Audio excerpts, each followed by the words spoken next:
hefur der dýraste perlur og hvat nun húastens til.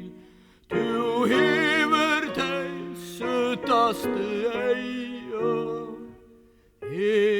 meira du ynskja der vi.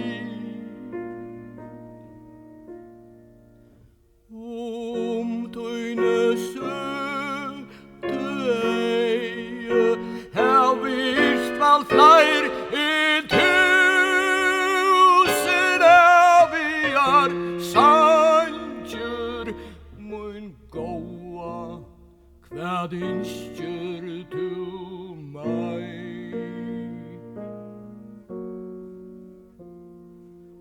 Og vi tøyne søte